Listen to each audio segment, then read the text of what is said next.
வணக்கம் உறவுகளே. இன்றைக்கு மங்களகரமான வெள்ளிக்கிழமை 12ஆம் தேதி 12ஆம் மாதம் 2025ஆம் ஆண்டு.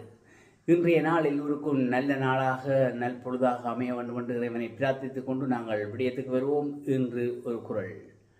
பயன்தூக்கன் செய்த உதவி நயன்தூக்கின் நன்மை கடலிலும் பெரிது. பயன்தூக்கார் செய்த உதவி நயன்தூக்கின் நன்மை கடலிலும் பெரிது. அதாவது என்ன பயன் கிடைக்கும் என்று எண்ணி பார்க்காமலே ஒருவர்கிட்ட உதவி செய்தால் திரும்பி பலன் கிடைக்கும் எண்ணி பார்க்கக்கூடாது. எண்ணி பார்க்காமலே அன்பின் காரணமாக, அன்பு தான் பெருசுப்படுத்தப்படுது, அன்பின் காரணமாக ஒருவர் செய்த உதவியின் சிறப்பு கடலை விட பெரிதாகவும் ஆகையினால் அன்பாக செய்வதை கடமைக்காக மற்றவர்கள் எதுவும் பிரயோசனம் பெறணுன்றதுக்காக உதவி செய்யாதேங்கோ. அன்பு காரணமாக ஒருவர் செய்த உதவி அதுதான் சிறப்பு. உதவியுடைய சிறப்பு கடலை விட பெருசு என்று சொல்லப்படுது. ரைட், நாங்கள் விஷயத்துக்கு வருவோம்.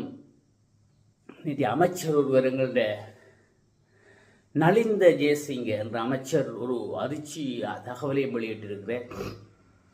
பராமரணத்தில் வெளியிடுகின்ற போது அவர் இந்த மண் சரிவுகள் பற்றி சொல்லியிருக்கிறார். இது என்னோடு சொன்னால் இதுவரை காலமும் நடைபெற்ற மண் சரிவுகள் 1441 நடைபெற்றிருக்குன்னு சொல்லுகிறார். எண்ணிக்கையை பாருங்க, 1441 மண் சரிவுகள் நடைபெற்றதுக்காக சொல்லியிருக்கிறார். கொஞ்சம் இல்லை பாருங்க, இவ்வளோ கஷ்டப்பட்டிருப்பார்கள் அந்த மக்கள். எங்கே இதுக்குள்ளே போகிறது, எங்கே போகிறது, எல்லா பக்கமும் சரிஞ்சு எல்லா பக்கமும் மூடினால் எப்படி இருந்திருக்கும்.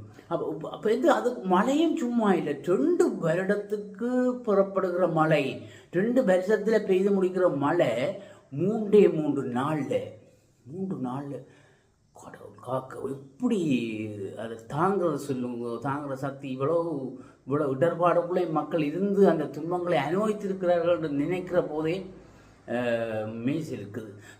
3 நாளில் பெய்து முடிச்சிருக்கு, 2 வருஷத்துக்குரிய மழையெண்டா வச்சு பாருங்க. இதில் நேரடியாகவே 18 லட்சம் பேர் பாதிக்கப்பட்டிருக்கிறார்களாம். 18 லட்சம் பாதிக்கப்பட்டிருக்கிறார்கள். 80 பேர் இப்போவும் தங்குமிடங்களில் வாழ்கின்றார்கள். 80,000 பேர் இப்பவும் தங்குமிடங்களில் வாழ்ந்து வாரார்கள். அவர்களை தங்க வைக்கப்பட்டிருக்கிறார்கள்.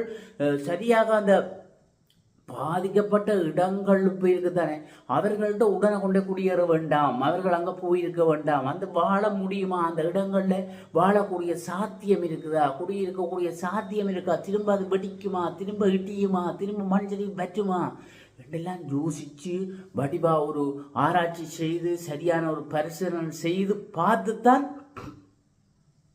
அங்கே கொண்டு இருத்தக்கூடியதாக இருக்கும் என்று அரசாங்கமே சொல்லியிருக்கு. ஆகையினால அது பிரச்சனை இல்லை, அப்படியெல்லாம் சொல்லியிருக்கு நேற்று.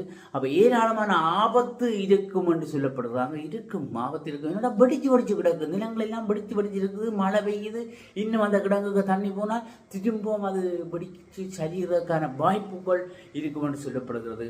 இன்னும் 4 மாவட்டங்கள் மண் சரிவு எச்சரிக்கையில் தான் இருக்குது, எச்சரிக்கையுடன் இருக்குது, கவனமாக இருக்கணும்.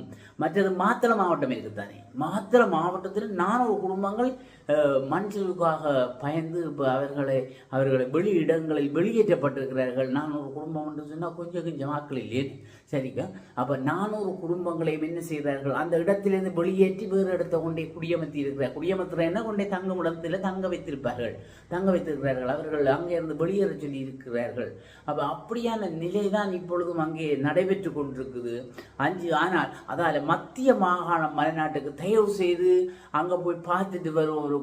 அங்கே என்ன நடந்திருக்குன்னு பார்ப்போம் என்று சில பேர் புதினம் பார்க்க போகிறது, சில பேர் உறவுகளை பார்க்க போகணும். உறவுகளை பார்க்க போகிற நீங்களும் இப்போ கொஞ்சம் பொறுமையாக இருங்கோ. அங்கே போய் நீங்கள் போய் கஷ்டப்பட்டு போய் அவர்களை பார்க்க போய் உங்களுக்கும் பிரச்சனை வந்து எல்லாருக்கும் பிரச்சனையாக போயிடும். ஆகையினால பார்க்க போகிறவர்கள் அல்லது அங்கே போகிறவர்கள் அல்ல அங்குதான் வாழ்கிறவர்கள் மிகவும் அவதானமாக பொறுமையாக இருங்கோ. மிகவும் கஷ்டமாக இருக்குது. நேற்று பாருங்கோ, முன்னால் அந்த ஒரு வீட்டில் அந்த உறவுகள் வளர்த்து அந்த செல்ல பிராணி நாய்க்குட்டி நாய் பாவம், அதை நினைக்கிற போது எப்படி இருக்குன்னு யோசிப்பாங்க. அந்த நாய் தன்னுடைய அந்த குடும்பம் உண்டதை கொண்டே அடையாளம் காட்டியிருக்கு. அந்த உடலங்களாக அந்த நாய் கொண்டே காட்டின நாடித்தான் 7 உடலங்களை எடுத்திருக்கிறார்கள். பாவம், அந்த வீட்டில் அந்த நாய் தான் தப்பி இருக்குது. மனிதர்களில் தானும் அந்த குடும்ப உறுப்பினர்களில் ஒரு ஆளாக இருந்திருக்குது. ஏனென்று சொன்னால் அது சோகத்திலே அது கொண்டே அந்த மீட்பு பணியில் ஈடுபட்டவர்களுக்கு கொண்டே அடையாளம் காட்டியிருக்குன்னா யோசிச்சு பாருங்க. செல்லப்பிராணியின் அறிவை அதான் நான் என்று சொல்றது நன்றி உள்ளது. இப்படியெல்லாம் சூகங்கள் எங்களுக்கு கேள்வி வழியாகத்தான் நாங்கள் கேள்விப்பட்டு ஒரு செய்தியாக பார்க்கிறோமே ஒழிய அங்கே அந்த இடத்துல நிற்பவர்களுக்குத்தான் அதனுடைய பலி, அதனுடைய சுமை, அதனுடைய கஷ்டம் நஷ்டம் எல்லாம் தெரியும். அங்கே நிற்கணும் நின்று பார்த்தா தான் அதனுடைய விவரம் தெரியும். மற்றது இப்போ அங்கே மக்களை தேடுதல் நடவடிக்கைகள், அந்த மீட்பு பணிகளில் தேடுதல் கொண்டிருக்கிறார்கள், காணாப்போனவர்களை காண இருந்திருக்கிறார்கள். இப்போ என்ன சொல்லியிருக்கிறார்கள் என்று சொன்னால் இது ஒரு வருத்தத்துக்குரிய விடயம்தான். ஆனால் ஒன்றும் செய்ய முடியாது. 2 கிழமைக்கு மேலே தேடி அவர்கள் காணாமல் போனால், அவர்கள் காணாமலாக்கப்பட்டிருந்தால் வர்த்தமானில் ஒரு அறிவித்தல் வெளியிட்டிருக்கிறார்கள். அவர்களுக்கு மரண சான்றிதழ் கொடுக்குறதுக்கான நடவடிக்கை எடுக்க வேண்டும் என்று சொல்லப்பட்டிருக்குது. ஆனால் உண்மையில் இலங்கையில் வளமையாக காணா போனால் ஒரு வருடத்துக்கு பின்பு தான் மரண சான்றிதழ் கொடுப்பார்கள். இது ஒரு 2 கிழமைக்கு காணாமல் போனாலே கொடுக்க சொல்லி, ஏனென்றால் அதனுடைய நிலப்பாடுகள் எல்லோருக்கும் தெரிவதால் அதை கொடுக்கிறதுக்கான நடவடிக்கை எடுக்கப்பட்டிருக்கு என்று வர்த்தமானியும் வெளியிட்டிருக்கிறார்கள். மற்றது முன்னாள் அமைச்சர்கள் நேற்று 2 பேர் எல்லாரும் போயிருக்கணும் லஞ்சம். அதுவும் ஒரு பக்கம் தான் நடக்குது. நாங்கள் முடிஞ்சது விட்டுட்டு போத பொருள் அழிவுகள் ஒன்று வில்லியாக கொண்டு பார்த்தால் அதுவும் நடந்தும் தான் இருக்குது. 2 பேர் கொண்டே விளக்கம் தெரிவிச்சிருக்கணும். கொண்டே போய் 2.5 மத்தியானம் சும்மா ஒரு மத்தியானம் 1 மத்தியானம் 2.5 மத்தியானம் வச்சு வாங்கி போட்டு விசாரிச்சு போட்டு விட்டுருக்கிறாங்க. அவர் எங்களுடைய லக்ஷ்மண் கிரியல்லவும் மஹிந்த சமரசிங்கவும் இவே என்னன்னு சொன்னால் ஏதோ ராஜகிரியாவிலே ஒரு 2 பேரும் சேர்ந்து ஒரு கட்டணம் வாடகைக்கு வாங்கியிருக்கிறேன். வாடகைக்கு தான் தெரிந்தானே அங்கே சரி ஏதோ உளறுபடி செய்துட்டு பிறந்தானே. அப்போ அதுவோட பற்றி இதை விசாரிச்சிருக்கிறோம் போல 2.5 மணித்தேலம் 2 பேரையும் வச்சு விசாரிச்சிருக்கிறோம். மேலதிக விவரங்கள் எல்லாம் இனி வெளிவரப்படும் தானே. அப்போ வெளிவரைக்க நாங்கள் பார்ப்போம், பொறுமையாக இருந்து பார்ப்போம். அப்போ தெரியும் என்னென்ன செய்திருக்கிறோம், செய்த கைது விசாரணை கூப்பிட்டுன்றது தெரியும் பார்ப்போம்.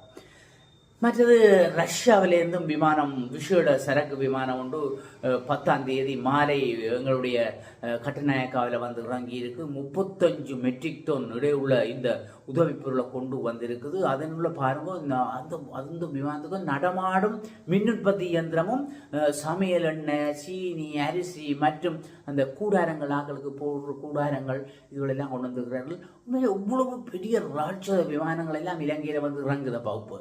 அப்போ முந்தி எங்களுக்கு விமானம் ஒரு வடிவான விமானம் சும்மா இல்லை, சும்மா பல கிடக்குது விமானங்கள் எல்லாம். பெரிய விமானங்கள் பார்க்கவே பயமாக இருக்குது. இப்படியெல்லாம் விமானம் மேற்கொண்டு எங்கள்கிட்ட ஒரு பெரிய கிராம அளவுகளோட அப்படியே அதுக்கோ கொண்டு வந்து அந்த மிஷினோடையிலே அமைத்தி கொண்டு வராங்க. அப்போ பாருங்க நடமாடும் மின் உற்பத்தி இயந்திரத்தையும் கொண்டு வந்துக்கிறாங்க. கூடாரங்கள், சினிமா எல்லாத்தையும் கொண்டு வந்து இறங்கியிருக்கு. ரஷ்யா எல்லா நாடோடும் இப்போ விமானம் தான் வந்து இறங்குது. என்ன சாமானோட அமெரிக்கா வருது, ரஷ்யா வருது, பாகிஸ்தான் வருது, இந்தியா வருது, பங்களாதேஷ், மலேசியா எல்லாம் கொண்டு வந்து இறக்கி தள்ளுறாங்க. எங்களுடைய அரசுக்கு, எங்களுடைய அரசு அந்த ஊழலற்ற நேர்மையான அரசின் ஒரு வழியாகத்தான் இந்த இவ்வளவு உதவிகளும் எங்களுக்கு கிடைக்கிறது என்பது கண்கூட தெரியுது. ஆகையினாலே எங்களுடைய நாடு சுபிட்சமாக வேண்டும். மேலும் இனியாவது அழிவுகள் இல்லாமல் எங்கள் நாடு நல்ல நாடாக அமைய வேண்டும் என்று இறைவனை நாங்கள் பிரார்த்தித்துக் கொள்ளணும். பிரார்த்திக் கொள்வோடு இந்த செய்தி அறிக்கையிலிருந்து நான் மீண்டும் ஒரு செய்தியில் சந்திக்கும் வரை உங்கள் அனைவரிடம் விடைபெற்றுக் கொள்கிறேன். நன்றியுடன் முருகன். வணக்கம்.